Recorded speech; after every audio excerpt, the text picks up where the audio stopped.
es que esto del estrés económico en las familias viene a cuenta de un estudio que nos llamó mucho la atención. No sé si tenemos por ahí el titular.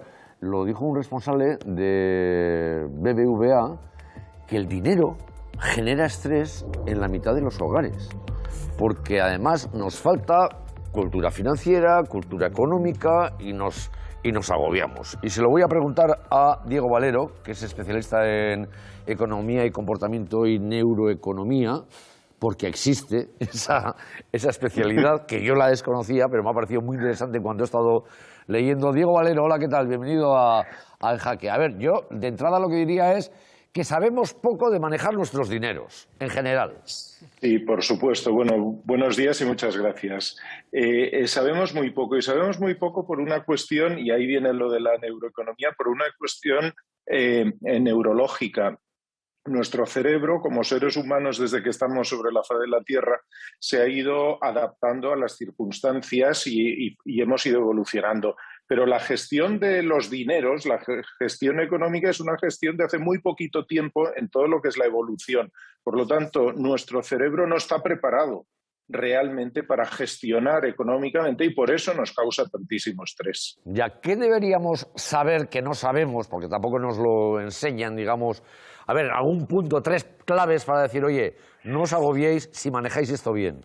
Claro, mira, Xavier, hay algunas cosas importantísimas. La primera es que debería existir una cierta educación financiera al nivel de la escuela. En el colegio habría que dar una cierta información, una cierta educación financiera, porque la salud financiera es una de las patas importantísimas de nuestra salud general.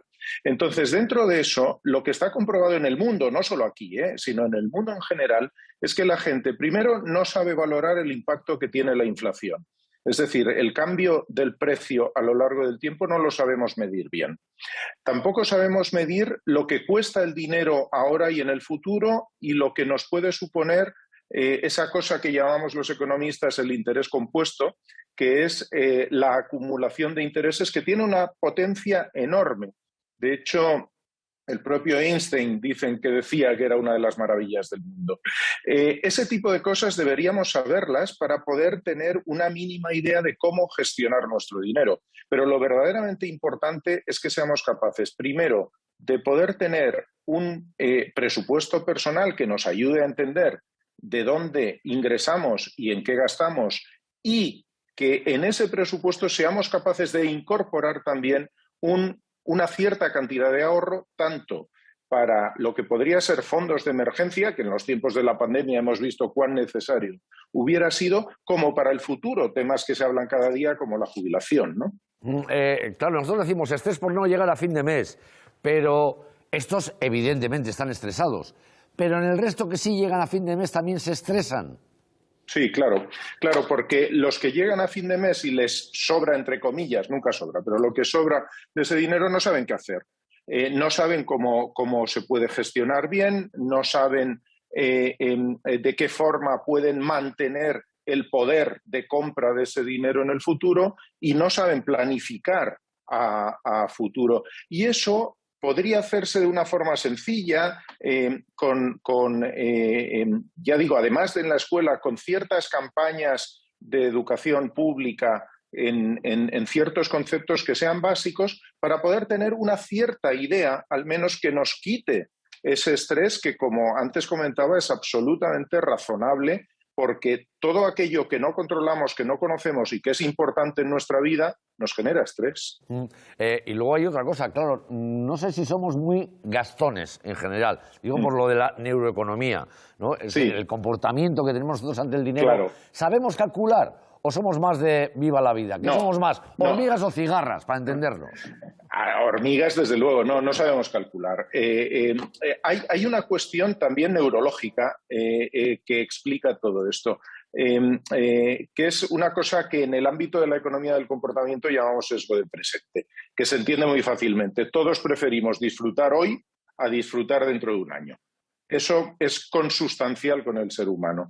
Entonces, la valoración que hacemos de las cosas en el futuro, yo suelo poner una imagen muy gráfica. Nosotros todos tenemos un yo actual, un yo presente que es muy grande, que es tan grande como nosotros al menos, pero dentro llevamos un yo futuro que es mucho más pequeñito. No le damos tanta importancia a ese yo futuro al que vamos a llegar, sin duda, y si no llegamos, mal asunto, ¿no? Pero al que vamos a llegar. Y no sabemos comparar nuestro yo actual con el yo futuro.